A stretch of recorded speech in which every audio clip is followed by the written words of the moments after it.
My name is John Gantt, and I'm president of ICCF, and it's wonderful to have so many of our partners here today, and obviously a load of our friends and newcomers on the congressional side.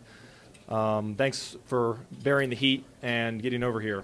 First, I'd like to thank our speakers today from coming all the way from California.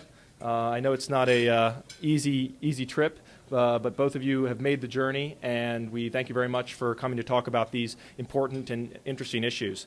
I'd like to first introduce Diane Ross-Leech, who is the Director of Environment Policy for PG&E, Pacific Gas and Electric, a longtime partner of ICCF. And joining Diane here with PG&E is Sylvia Aldana, Chris Foster, Jessica Hogel, Katie Key, and Matt Miller. So thank you for the PG&E gang for coming today and sharing with us all the good work you're doing.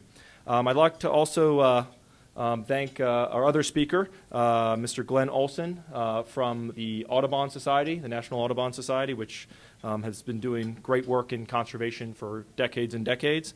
And he is the Donal O'Brien Chair in Bird Conservation and Public Policy. So I would assume that means you know what you're talking about. Thanks to all our other partners for being here, and also from several embassies. I know we have embassies from Angola and Costa Rica, Japan, South Africa, and Spain that are also represented here today. As many of you know, ICCF has 45 member countries that belong to our consortium of interested in pursuing good natural resource wealth management strategies in the developing world, and here at home. Those of you who are familiar with ICCF know that one of our pillars that we always talk about of our conservation philosophy, our conservation models, is public-private partnerships and leveraging the public sector dollars in the private sector world. I think we've got a great example of that here today. We're looking at the Joint Ventures program, which was originally started by President Ronald Reagan to protect bird life and to benefit our bird watchers, ecosystems, sportsmen, etc. And it has been extremely successful at leveraging private funds and public funds to help with the conservation of bird life. And what we'll do as a program is I'm going to introduce a short video by a friend of ICCF who actually just spoke at one of our events, Secretary Ken Salazar, Secretary of Interior of the United States. And then after that, we'll have our meal, and then at about towards the end of the main course, we'll have the speakers come up and deliver their remarks. So I think we need to dim the lights here. I want to welcome you all to this 25th anniversary of the Migratory Bird Joint Ventures effort in North America, from Canada to the United States to Mexico. What you've done the last 25 years has been an incredible effort to make sure that migratory birds are protected forever. And because of the great work that you've done, today we can stand on your shoulders and say thank you very much for what you have done in the name of conservation for the North American continent and for migratory birds.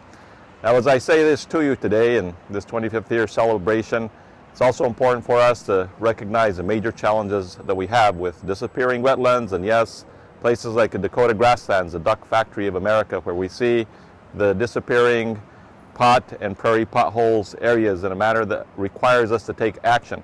So as we celebrate our 25th anniversary of these joint ventures across the entire continent, it also is an important opportunity for us to make sure that this is a call to action so that we are recommitting ourselves to making sure that our successes continue across our three great nations. Thank you.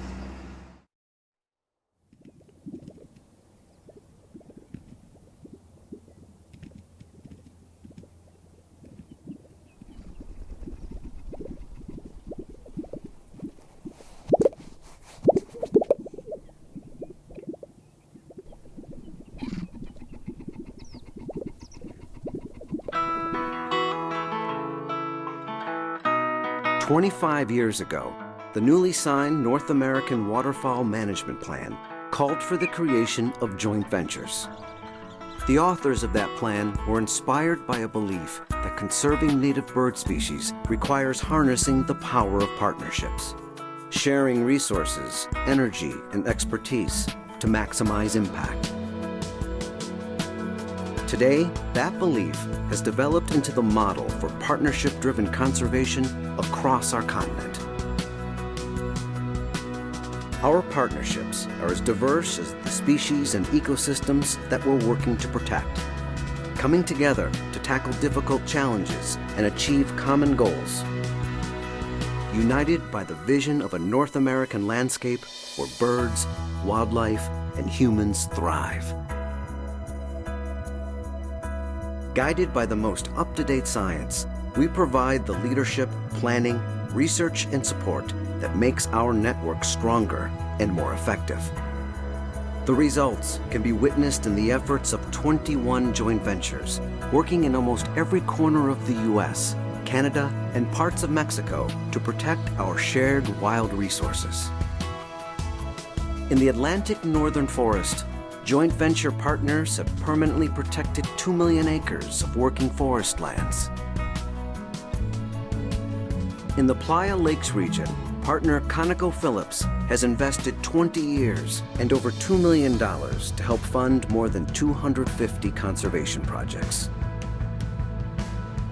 In the San Francisco Bay, joint venture partners have purchased over 16,000 acres and begun one of the nation's largest wetland restoration projects. And in the Intermountain West, we're working with ranchers to develop sustainable ranching techniques and help conserve rapidly declining populations of sage-grouse. But what makes joint ventures exceptional isn't just what we do, it's how we do it. Over our history, joint ventures have conserved 18.5 million acres at $315 per acre, proving that our approach to conservation is not only successful, but cost-effective. By working together, our resources go further and our achievements grow. Despite our success, we recognize that the job of protecting native bird populations faces an uphill battle. With mounting pressures from population growth, demand for economic development, and competition for limited natural resources, joint ventures are more relevant now than ever. The road ahead will be challenging, but the partnerships forged through joint ventures have the experience and expertise to meet those challenges. Conservation demands a sustained commitment. With that commitment, our nation's wild landscapes can remain healthy and productive for the benefit of all species. Today, we celebrate 25 years of innovative conservation efforts. 25 years of strong and effective partnerships. 25 years of working to protect the wild resources that we all rely on. The past 25 years have been remarkable. The next 25 need to be.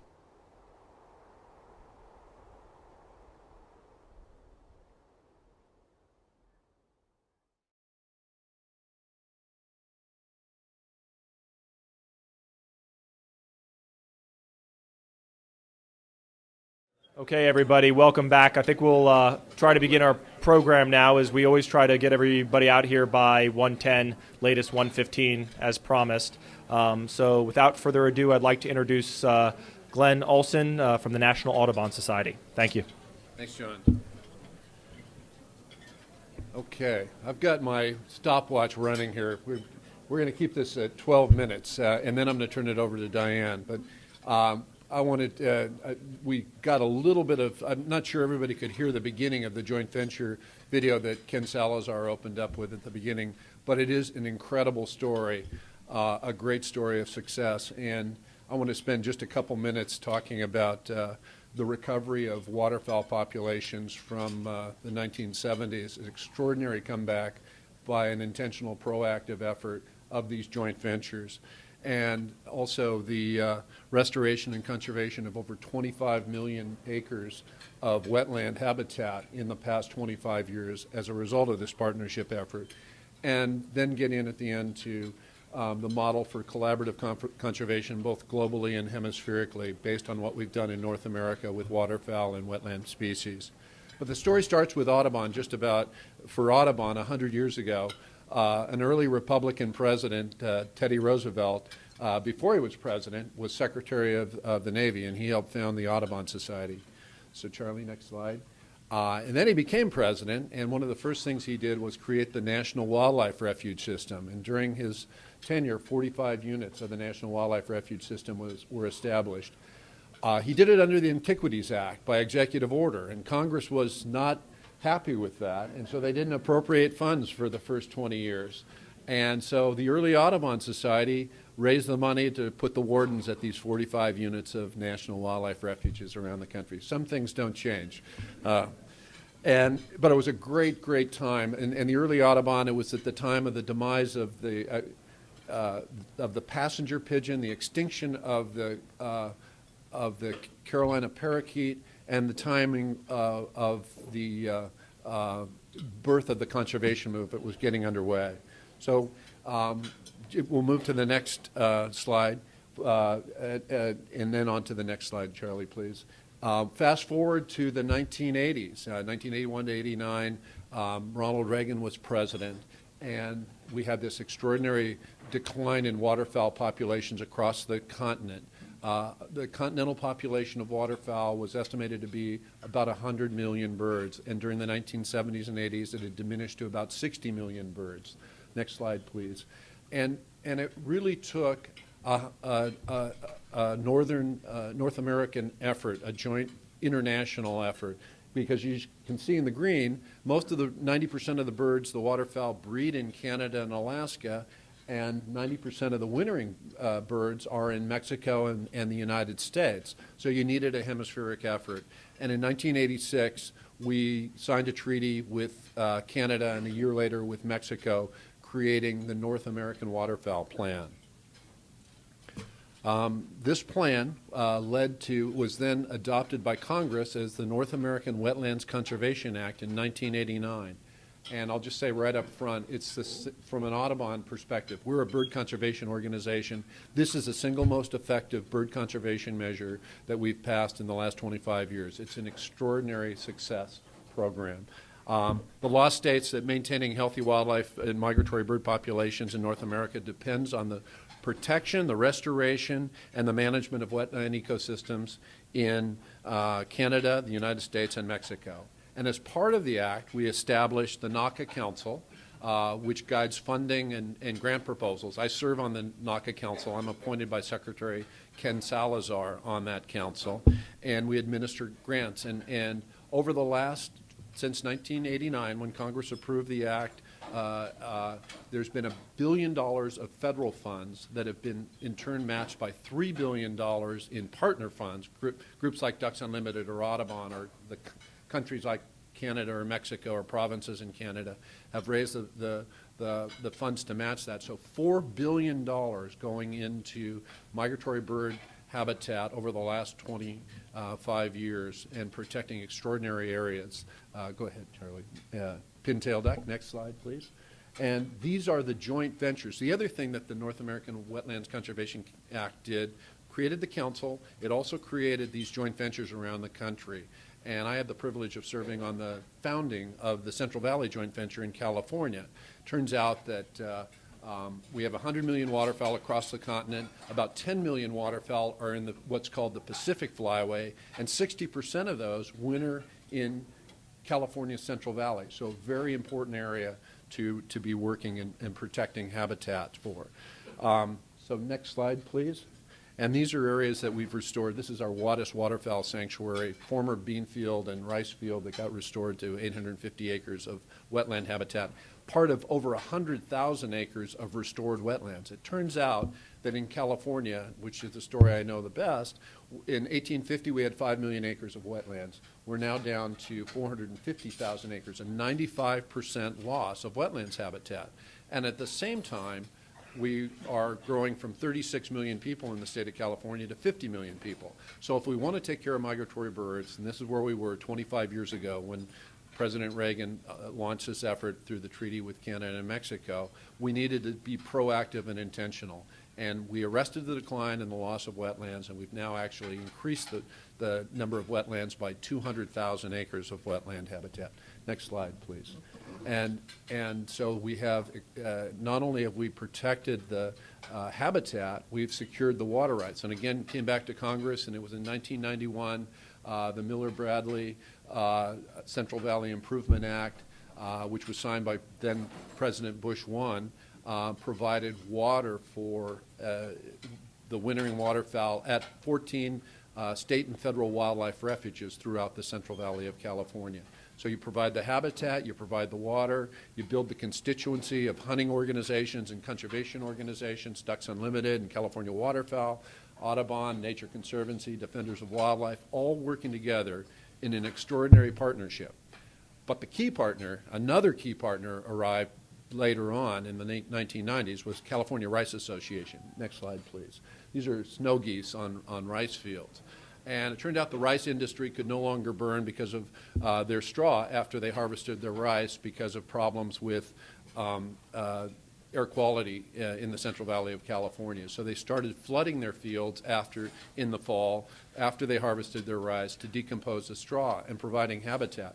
We have 500,000 acres of rice in California, and almost 2/3 of that gets flooded after they harvest the rice fields, and provides extraordinary habitat, about 10 to 16 inches deep of water on rice fields. It provides, they don't harvest all the grain. There's about 10% of the grain, so it's good food for waterfowl and for shorebirds and sandhill cranes and trumpeter and tundra swans, as well as colonial wading birds like herons and egrets. And that's been a real game changer in California. And the rice industry is now a key partner. If we didn't have rice, we would not have the 60% of the waterfowl that winter in the Pacific Flyway in the Central Valley of California. We wouldn't have the numbers we have. It's an extraordinary thing. Next slide, please. Okay, a little closer look at some snow geese. Next slide, please. So what I'd like to do now is just, because this is what we've done with NACA, it's been a win-win and an extraordinary success and a great partnership, state and federal agencies, NGOs, hunting, non-hunting organizations, but it's in North America, which is where waterfowl are, and that's what it was started around. In 2000, Congress passed the Neotropical Migratory Bird Songbird Conservation Act, and over the last 10 years, that's been doing a similar modeling of matching funds, $35 million of federal funds, going throughout the hemisphere and being matched by up to $150 million of private funds. And 75% of those funds have to be spent outside the United States. 25% can be spent in the United States. But it's extraordinary because, you know, we've got about 800 species of birds that breed in North America, in the United States and Canada.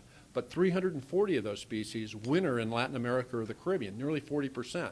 So if you're going to protect those birds, you can protect them on their breeding grounds, but you also have to think about their resting and refueling areas on their migration routes and then on their wintering grounds.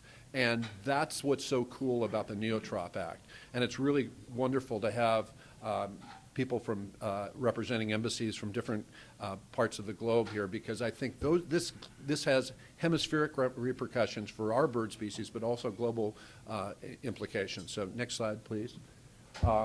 This is Ken Salazar and myself at the State of the Birds report in 2010. Next slide.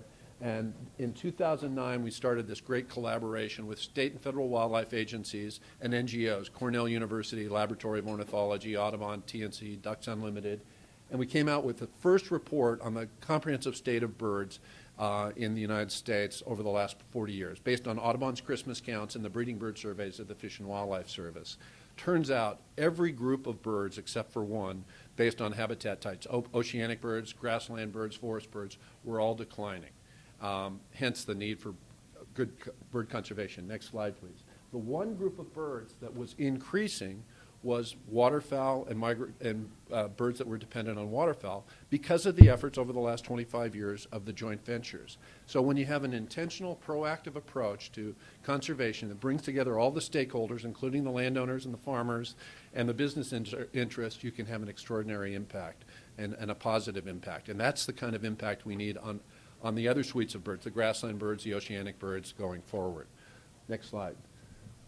So this is the IDB, the Inter-American Development Bank, which is sort of like the World Bank, but it works for the countries in the Western Hemisphere. That's Hank Paulson. He was Secretary of Treasury. And Luis Moreno is president of the bank. He was the ambassador to the United States for Colombia. In 2010, with BirdLife partners throughout the hemisphere, we identified the 2,450 most important bird areas in the United States and throughout the hemisphere. So from Tierra del Fuego to the Arctic Circle, we now know where the most important bird area, the essential sites for breeding, wintering, resting, and refueling during migration. And at that event, Luis Moreno from the Inter-American Development Bank, which gives out $10 billion a year in grants for infrastructure, highways, energy development, transportation, communication, said we're going to do an environmental safeguards policy where we will not make grants or loans if they negatively impact important bird areas as a first step towards building the awareness and protecting these sites along the entire range of their it was an incredible effort. Next slide, please. And so this was the book that was highlighted that night, which is a big, thick book, and it's actually available in Portuguese, Spanish, and French, as well as English, online. But it identifies all the important bird areas. Next slide, please. Next slide. Next slide. And Audubon just did a new strategic plan in which we changed ourselves from being primarily a North American bird conservation group to a hemispheric conservation group with the same idea that 40% of our birds are wintering in Latin America. We need to be working with our partner organizations throughout the hemisphere. And the Neotrop Act predated us, that started in 2000, doing an extraordinary job. Next slide. And so as a result of that, last March 2011, we had a reception at the OAS, Organization of American States, with lots of ambassadors and representatives of different countries throughout the hemisphere, celebrating bird conservation and how birds connect people and flyways and countries together, and that it shouldn't just be the conservation committees of Congress that are thinking about this, but it should be the Foreign Relations Committee with Senator Lugar and others thinking about how important these areas are for building relationships among people. So I'm at 13 minutes, but I'm at the end of my talk. I would be happy to talk more, and we also have the 5-minute video that we provided on neotropical migratory birds, celebrating those throughout the hemisphere of the Organization of American States, that I'd love to have you take with you when you leave, but we didn't hand those out yet. Thank you. Okay, now I'd like to invite Diane from PG&E to come and discuss with the good work PG&E is doing, and we'll do questions afterwards. We'll do a few, and then we'll let people who need to go, and then we can continue the question and answers. Great. So, thank Diane. you. I'm going to change to the next slide. So I was going to highlight about the accomplishments of the joint ventures. And at the 25-year anniversary, you saw the video, joint ventures are really a model of cooperative conservation that can be replicated for other large-scale regional conservation initiatives. The map shows, and you may not be able to see all the detail, there are 22 habitat-based joint ventures, each addressing bird habitat conservation issues found within their geographic areas, and there are 3 species-based joint ventures.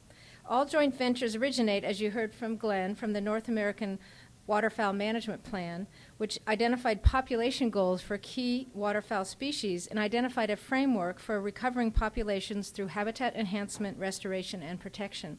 Over time, the joint ventures, due to their own success, have broadened their scope and are looking at conservation for all bird species. You can change the sign to the sign. All joint ventures have a management board comprised of diverse stakeholders, including federal, state, regional, and local agencies, as well as private landowners, businesses, corporations, environmental non-government organizations, and tribes. All joint ventures typically have working committees or technical committees that have even more diverse members. Each joint venture develops goals and a management plan to accomplish their goals, objectives, strategies, and measures within their own geographic area. They also use state-of-the-art science for ensuring that habitat diversity is maintained and to sustain the migratory bird populations. Actions include biological planning, conservation design, prioritization of focus areas, project development, implementation, and monitoring. You can change the slide again.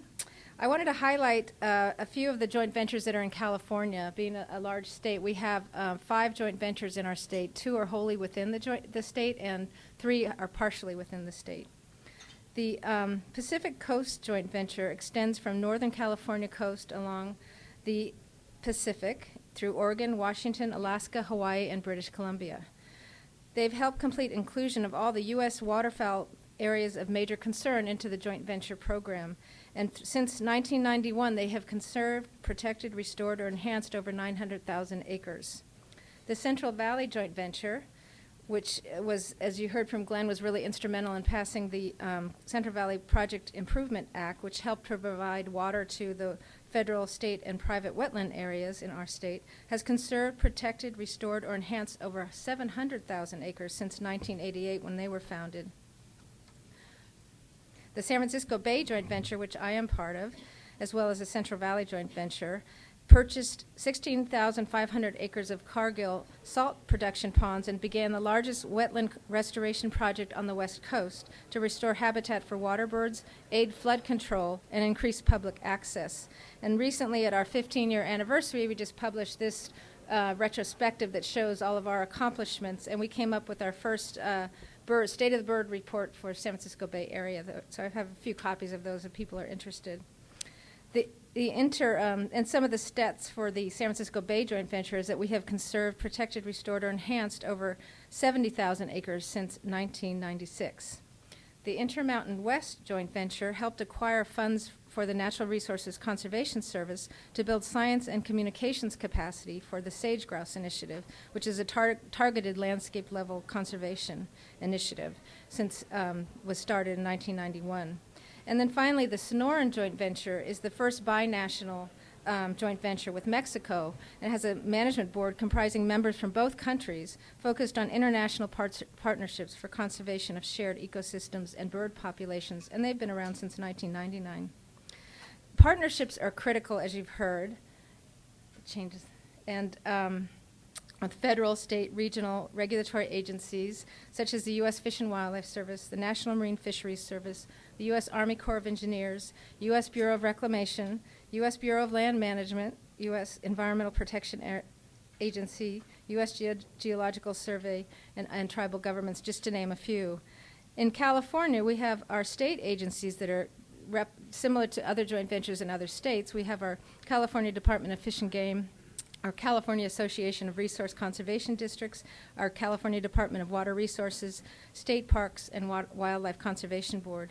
In addition, we have regional agencies like our county vector and mosquito control districts, regional water quality control boards, etc. But you get the point. This is a very diverse group of partners that participate.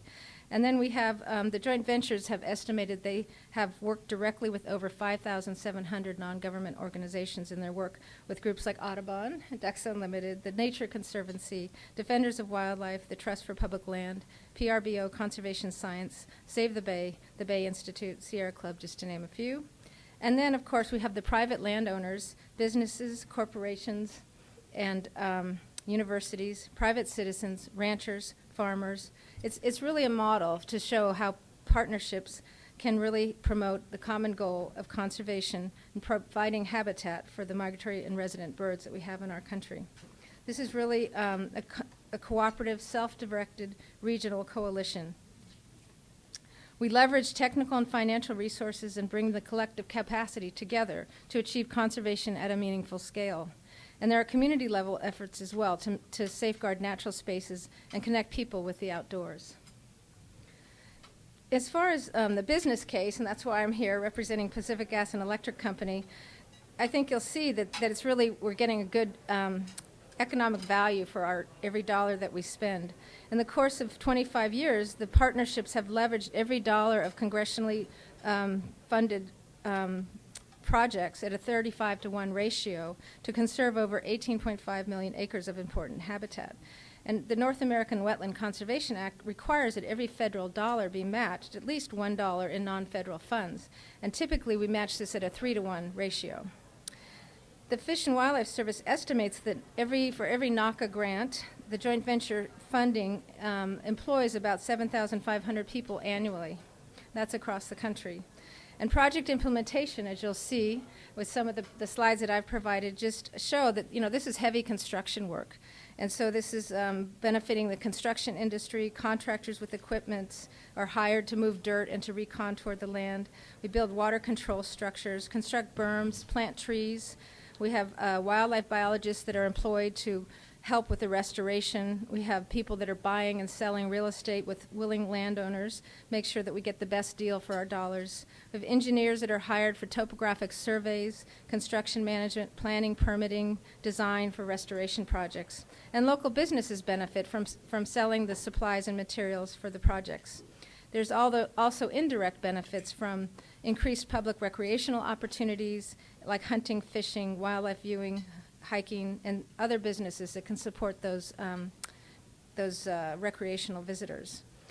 So why is PG&E involved with the joint ventures? As I mentioned, I'm a chair of the management board for the San Francisco Bay Joint Venture, and I'm on the board for the Central Valley Joint Venture. And I think that we benefit from being part of the joint ventures because we really value all the partnerships and the relationships that we can build with all the organizations, from the agencies to the non-government organizations. And our customers in California really care about the environment, and we are part of that community. So by participating in the joint venture, it helps support our goal to be an environmental leader and a responsible community member. Our customers value the environment and the air quality. By conserving the great outdoor spaces, it really benefits both parties. And we also have a lot of linear infrastructure that crisscross the bay and other important lands that we don't want to be a barrier to any habitat restoration. We'd rather be a partner and help plan for these successful projects so we can be providing safe and reliable energy to our customers. Joint ventures promote a collaborative model, as you can see from some of these examples, of working together versus competing for limited federal funding. I know in San Francisco Bay Joint Venture we have every major environmental group that works around San Francisco Bay, and rather than all of us competing for a limited pot of money, we all have to get together and identify the best projects to put forward to get those dollars. And if projects aren't ready, we can help with some seed money so that they will be ready to compete. So it's really a successful way that we can work together versus competing. Many joint ventures have similar small grants programs to help folks get started, because that's the most difficult funding source, is to get that planning money. At our recent 25th anniversary celebration in Washington, D.C. this year, we presented several awards to organizations that were deserving for their work in the joint ventures. ConocoPhillips was awarded the Corporate Conservation Champion Award, and they are active in the management boards of the Playa Lakes and the Intermountain West joint ventures. Over the last 20 years, ConocoPhillips has donated over $2 million to the Playa Lakes granting program that has been leveraged more than threefold by partners, resulting in over 20,000 acres being restored, enhanced, or protected, as well as being an important partner in innovative education and research projects. At the Intermountain West joint venture, ConocoPhillips contributes annual funding support and expertise in working with other corporate sponsors on bird habitat conservation by supporting their capacity grants program. Private landowners in the Grassland Resource Conservation District, which consists of 162 private duck clubs and over 2,000 member hunters located in the Central Valley of California, were awarded the North American Migratory Bird Joint Venture Conservation Champion Award for private landowners. Many of those private landowners have worked in the Central Valley Joint Venture partners for over 25 years, and as contributors and beneficiaries of the North American Wetland Conservation Act grants. Those grants have protected a lot of property. It's 65% of the grassland ecological area wetlands are privately owned and intensively managed to maximize the wetland productivity and help meet migratory bird needs for the Pacific Flyway. I hope you get the sense from all of these examples, and I have many more, that the joint ventures are really, over their 25-year history are really a win-win-win for the environment, partnerships, and businesses. And I truly believe that the Habitat joint ventures are a successful model that other conservation partnerships on a national and international scale can replicate. Thank you.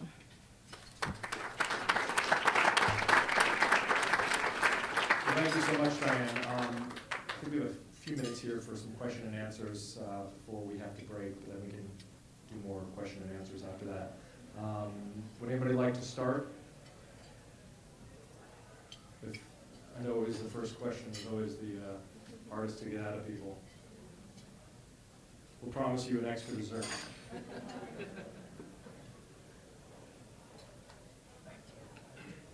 Well, it seems like everybody is very apprehensive today.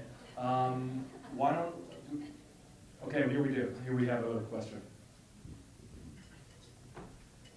If there's one change in federal policy which would help ensure the success of waterfowl and other bird species, what would that be? What's your top priority in Congress? Well, I think, speaking about waterfowl and migratory birds, I would say sustaining the effort that's been ongoing through NACA, the North American Wetlands Conservation Act, and continuing to fund it, even in these difficult economic times. And what's been remarkable, as I pointed out, that it started with President Reagan, it went to President Clinton, and Democrat or Republican, environmentalist or hunter, we've all come together around NACA. And then, as Diane pointed out, and I tried to show in some of the slides, it's broadened itself to waterfowl bring along shorebirds, other colonial water birds, wetland-dependent species, because there's such an emphasis, they need the same habitat. So if I would just, one of the things James said in setting this up is, Glenn, we can't lobby. We're not lobbying today. And I think that's exactly right. So what I'm saying is, let's celebrate the success of the last 25 years of NACA and keep that going forward. And it's been an extraordinary, I'm sitting here with one of the representatives for Congressman Rob Whitman on the Migratory Bird Commission. All of our NACA recommendations have to go to the Migratory Bird Commission. Congressman Dingo, two congressmen from two senators and congressmen, 2 Republicans, 2 Democrats. They've been extraordinarily helpful, but the partnership effort of bringing, before the Migratory Bird Commission, without NACA, got $10 to $15 million a year from duck stamp monies, from hunters paying for duck stamps. Now we're at $4 billion being approved by the Migratory Bird Commission because of this larger effort that the United States catalyzed, but then our other partners brought in. So thank you. James, I didn't know you were so persuasive when you were discussing this with our speakers. I think you deserve a raise. Hi, I'm Carla Friedrich with the United Nations Environment Program. I wanted to ask, have you had the opportunity to establish like wetland mitigation banks where, when other areas, we want to not lose any wetlands, but of course there's development going on, where you can have these places that are very important for migratory bird conservation and other important ecological aspects, where you can look at establishing mitigation banks, and not only here in the U.S., but perhaps also with your partners in Latin America and the Caribbean. I'll take a stab at that. As you know, in the United States, there's pretty clear rules of how you establish wetland mitigation banks with the U.S. Army Corps of Engineers. But joint ventures are not really formed for that purpose. I think wetland banks can help satisfy an important need, but each joint venture has different policies, and some support them and participate in those banks, and others do not. So it's based on the management board and what the mission and goals of those joint ventures are. So it's kind of a separate thing, but I think it's an important tool to add to what the joint ventures are doing.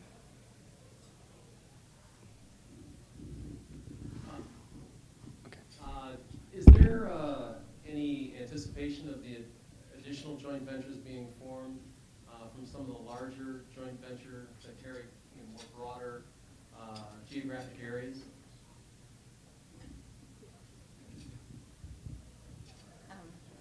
I got Ken back here, who's the ringer, if I need more help. But I don't know if you've heard of landscape conservation cooperatives.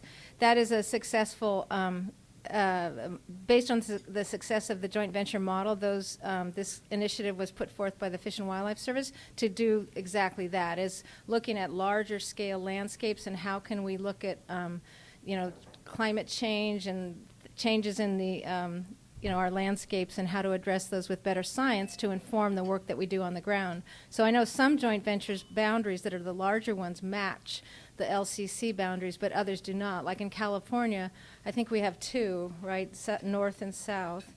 And so the joint ventures, there's some overlap. So we're just making sure that we're all coordinating together and communicating of what each group is doing so that we can better inform our work on the ground with what's happening with the science that the LCC is starting to drive. So I don't know, Ken, if you want to add any more there. So I'm Ken Creasy. I work with the Fish and Wildlife Service now coordinating the joint venture partnerships for our office here. Sorry, but we're working with the Fish and Wildlife Service, help coordinate our joint venture partnerships here at the DC office of the service. Just to answer the question directly, right now in the U.S. we are basically coast-to-coast joint ventures, so there's no anticipation of new joint ventures forming in the United States. And several of our joint ventures, again, reach across the border into Mexico and work in Canada. I can say the success of the joint venture partnership has been recognized in the hemisphere. There are several alliances in Mexico that are forming this partnership and using joint venture partnerships as a way of moving forward. There's also an effort down in the southern cone region of Argentina, Brazil, Paraguay, and Uruguay, the Southern Cone Grasslands Alliance, again, built upon the joint venture model. So there are efforts across the hemisphere in terms of these partnerships recognize the success of the work that's been done through these collaborative efforts. Okay, I just looked at my watch and I've got to let everybody go if they would like. If anybody has any further questions, I'm sure our speakers will remain for a few minutes to discuss. But thanks so much for coming.